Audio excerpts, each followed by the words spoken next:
All right, here we go. On a Wednesday morning, I'm solo. Andy's out enjoying himself with some family vacation time. He's gonna get some, and I've got my dog here who's joining me. So no Andy, no problem. I've got my dog licking my face as he tries to gives us a dog facial. His name's Benji, and we call it Benji facial. So, anyways, no Andy, no problem. I'll try to get through this podcast, delivering the same type of content that you're used to as we go through these segments. So let's jump into segment number one. Obviously with Andy, I have a little bit of a banter that we go through, and so it's a little easier to go through. But when it's just me, and you just get the straightforward stuff. All right, so setting the timer. You don't get to see it on here. You'll probably get to hear it. But let's start off. I think we have to start with a little bit of a taco talk. He traveled over the weekend to Scotland. He said to work out a deal with the EU, and they worked out a deal with the EU. But underlying to that is Trump has a couple golf courses out there. He opened one of those golf courses. He played a lot of golf. There's even a kind of a funny little, I don't know if it's real or not, but you have to believe anything these days is real, where one of his I don't know if it's a Secret Service agent or somebody who was walking along with him while he was playing the golf courses, dropped the ball in a favorable position for him to play. So whether that's from that trip or not, it's still kind of funny to see that stuff play out. But nonetheless, we have that coming. Him going through that, he worked out a couple trade deals. He continues to work out some of these trade deals that he still says are favorable. There's still tariffs. There's still going to be added prices to us. In true taco fashion, he delayed the decision on the China trade a little bit longer. So it was supposed to occur in August, and it's going to occur a little bit later. So as we work through that, he will figure those things out. The one thing that we do have coming up on this is Wednesday, and so today we were expecting a Fed decision on interest rates. And as we talked last week, Jerome Powell, the head of the Fed, who Trump cannot fire unless he tries to fire for cause, and that's why he went through the whole building inspection, and then they had that great exchange between Powell and Trump about the cost of the building and the overrun. But Powell has consistently held his ground against Trump in ways that other people can't, and you can see that it really pisses Trump off. My question, I think, is when are we going to start seeing more of this? When are people going to continue to grow a backbone and start pushing back against Trump? And I think that I'm going to extend that to really to like the press secretary too, Caroline Levitt. I mean, when are people going to start calling them out on their lies and bullshit? Because there are a lot of lies and bullshit that come out of their mouths. We saw some of that with Lindsey Graham over the weekend. He was on a talk show, Meet the Press, in which he was talking through a particular issue, and he's now changed his tune and why certain things should be the way they are today. And the interviewer rightfully did a great job, well prepared, said, "Hold on, stop," and then played three clips of Lindsey Graham saying the complete opposite of what he was just there to promote. And Graham was, I think, a little taken back. He paused a little bit, but when are we going to start seeing that type of press? I don't mean openly combative, and I don't mean directly calling them a liar to their face or being disrespectful, but again, when are we going to start challenging these politicians and leaders and press secretaries who are just mouthpieces, propaganda mouthpieces? When are we going to start saying to them, wait a second, this is not what you say it is. This is not happening the way you claim it to be. If we're getting $150 billion in tariff fees, how is that playing out in the country? How is that playing out to benefit of citizens when so many people are still struggling? So like touting one thing and going on the other is in the reality of the situation is completely different. So I'm going to be interested to see how this plays out today with the Fed. It looks like they're going to hold interest rates, which, again, the reason they're holding interest rates is because they do not believe in the American economy to the point where it's not going to lead to increased inflation. With all the other economic conditions, their job is to protect the American people as well. With all the other economic things happening with tariffs, and we still haven't faced the full reality of those yet, because they continue to get changed and modified and rolled back, and all these other things.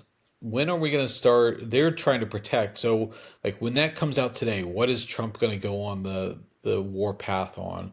And is he going to start using that to promote it? I mean, I know nobody knows economics as well as he does, but at this point, I trust Jerome Powell a little bit more than anything else. Why do we want to lower interest rates?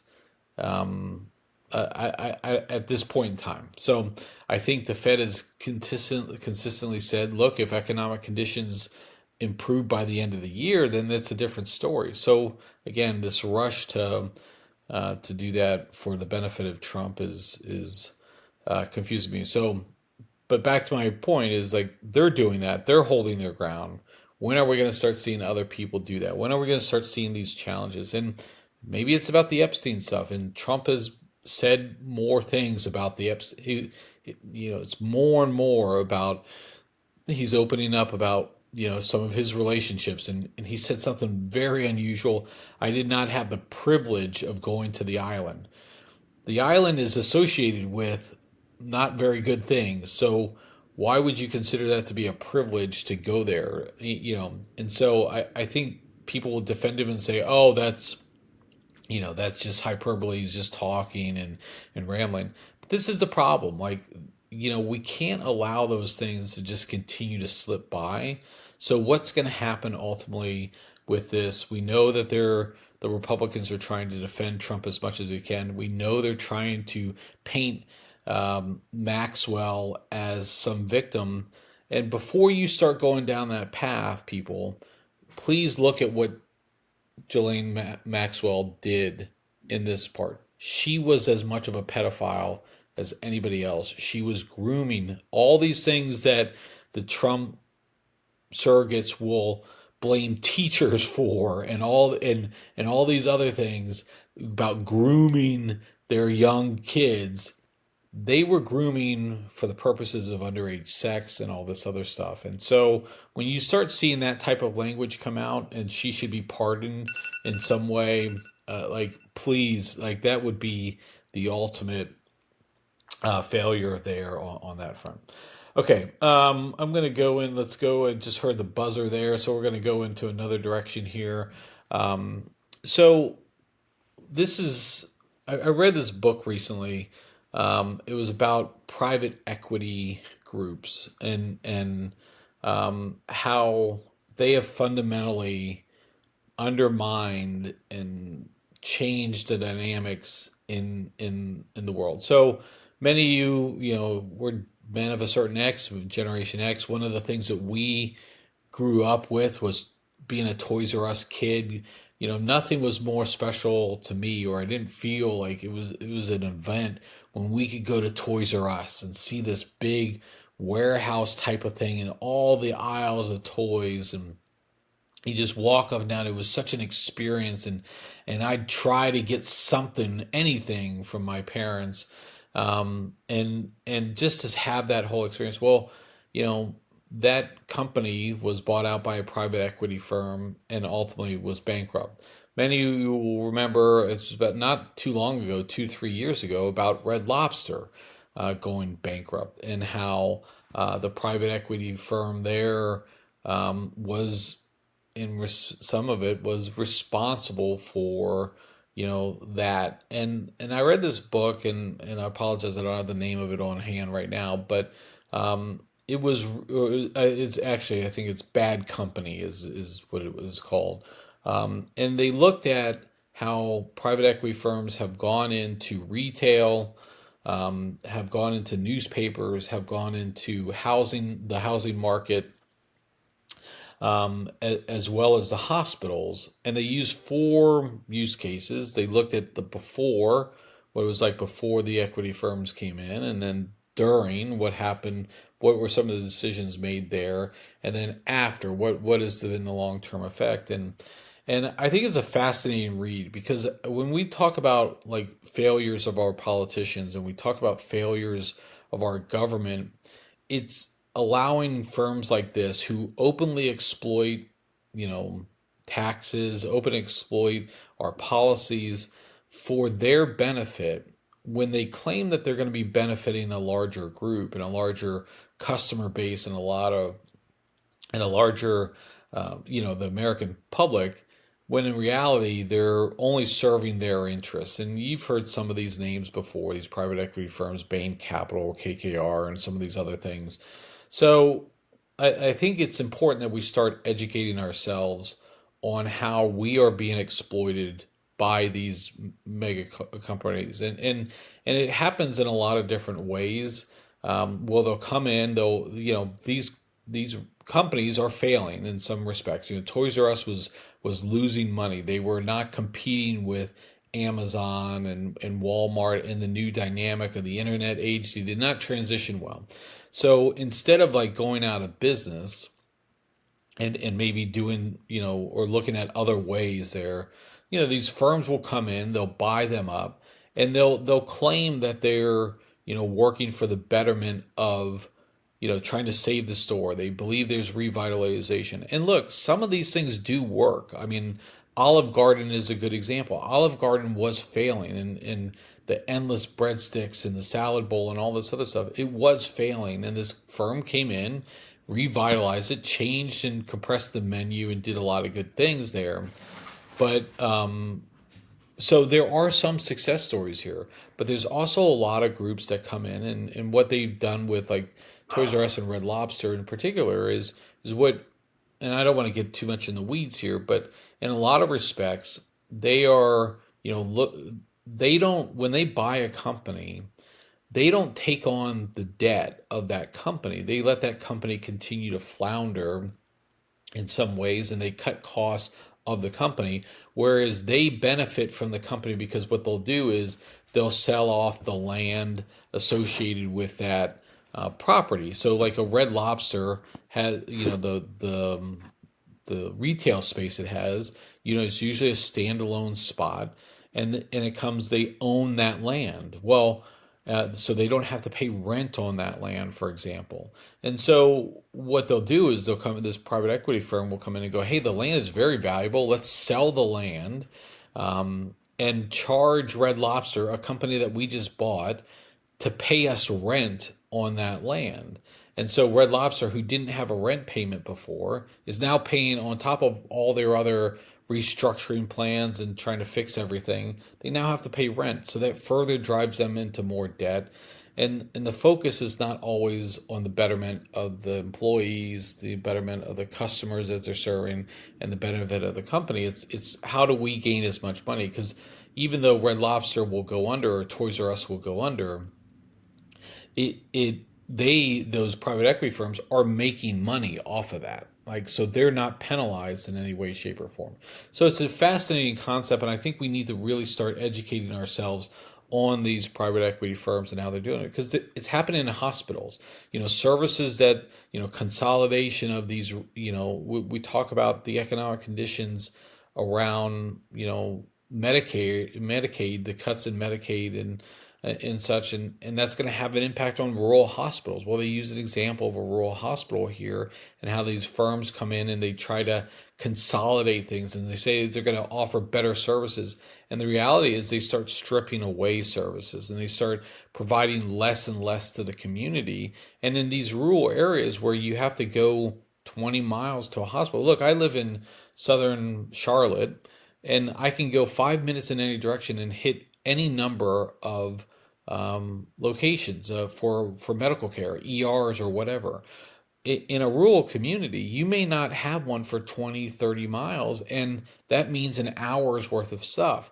And that means, more maybe helicopter flights and rapid response type of things there.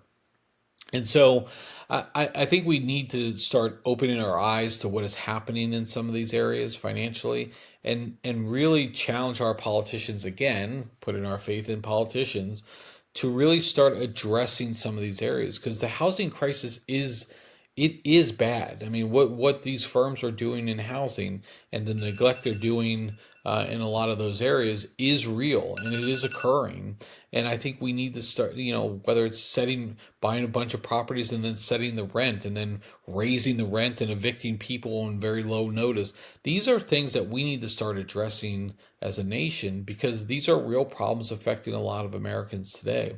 And really, if they're going to provide goods and services, they should be accountable to providing those goods and services. So I think it's something, again, I know I can't address all those problems in the 7-minute segment, but it is something we need to really think about as we look at how businesses are exploiting, our politicians, because again, they contribute a lot to politicians, and all of a sudden those politicians go silent when they should be standing up for the American people. Okay, a last segment here, Mama Jabor. I'm going to talk a little sports, so I don't know if you're really interested in. I'm going to talk a little baseball, so I don't really know if a lot of more people are interested or not in that. But we do have our normal Wednesday segment on the NFL, and we talk about the coaching changes with Andy out this week. We're going to push that to next week, so we'll talk a little bit about that. I think we only have one more coach to go, the Seattle, or I'm sorry, not the Seattle Seahawks, the Las Vegas Raiders with Pete Carroll, the former Seahawk coach, and what that's going to mean there. Spoiler alert, I think is a pretty good deal. So, but let's talk about baseball. And at the end of the month here, so tomorrow, that we're posting this on Wednesday, Thursday at 4 o'clock, I think is the set is the baseball trade deadline, and this is something that is I always look forward to, because it's always like it's unlike any other, I think, sport. I think the NBA is getting a little closer to this in the trade deadline. We started seeing a lot more deals. But in baseball, it's really a fascinating, because we're at like the 2/3 of the way mark, maybe a little bit beyond that. There's about 50 some odd games left in the season. And so they've set the trade deadline at the end of July. So those teams that are in contention, and there are a lot of teams that are in contention, even my Baltimore Orioles at 50 and 58, they could go on a run here and make one of the wild card positions. With all the wild card positions these days, you have a lot more chance. Like you could sneak in at the seventh seed and make it to the World Series. Like the Arizona Diamondbacks a couple years ago were a wild card team, and they went all the way to the World Series. So it's one of those things where there's a lot of hope and optimism. There's a lot of potential opportunities. So a lot of teams get active, and whether they're going to be buyers or sellers, and are they going to mortgage their future? Are they going to sell off some of their prospects for established veterans that may only help them for this year, and they may become a free agent after this year? So there's a lot of calculus that goes into it, and I'm always fascinated to see how things play out. Now, my Orioles for the last 2 years, they had really good teams, and at the trade deadline, they didn't want to trade some of their key prospects, and instead went with, like, how do I improve around the edges? How do I get a player here and there? And I think this is just an interesting way to do it, because in sports you have a window of time. You like when the conditions are ripe, like the Lions, for example, they have a window now to win. Next year, 2 years from now, maybe when Jared Goff starts to decline or something, that window may be gone. So it's always necessary that you're continuing to improve your team. The Orioles' window is now. Like, it's sad to say, they have all these young players. They have to win now. And so, but they also have a lot of good players in their farm system. And they have some players that are good in their farm system that, they're kind of hedging their bets. Is the player on the major league team, going to be long term, or is it the minor league player going to come up and take that person's job? And how does that whole dynamic play out? So it's going to be fascinating to watch. And there's also the dynamic of big market team like the Yankees, the Red Sox, the Dodgers, and the small market teams, and like Milwaukee, the Milwaukee Brewers are like leading one of the top teams in the league, and they've been selling off players over the years, and they've been putting together a core of good, reliable players, and here they are at the top, and so it's always these interesting dynamics that go through it because at the end of the day, prospects are only prospects until, unless they start performing. Like, yes, potential can only take you so far. If you can't cross that bridge and do you live on the hope of a player, or or do you trade that player for somebody who is an established veteran who can deliver consistently and who already has a proven track record one way or the other. And so you really have to balance that. The Orioles last year traded a guy who I really didn't think was going to be all that great, and they traded him for a fringe pitcher in return. The fringe pitcher he's played well this year. He's done well, but the kid they traded away is turning into a really strong player. I mean, he's leading his team in home runs. He's leading his team in a lot of categories. So it's that balance. And do you look back at it now and say we missed that opportunity because we were hoping player X would be better than player Y in the long term? And so I think it's just it's a fascinating environment that Major League Baseball puts himself in because you have a lot of people who are in this window. And what do you do with it? And that's particularly what I like about baseball is there's always, while it's a long season and it's 162 games and it can drag on in June and July. But now we're in, especially the dog days of August. But once you get into that mid-August, early September, you start feeling that rush of the playoffs. You start feeling that rush of who's making a move and how are they going to do it. And I'm really excited to see how this plays out. The Orioles have had a terrible season. They started off, they're 18 games below 500.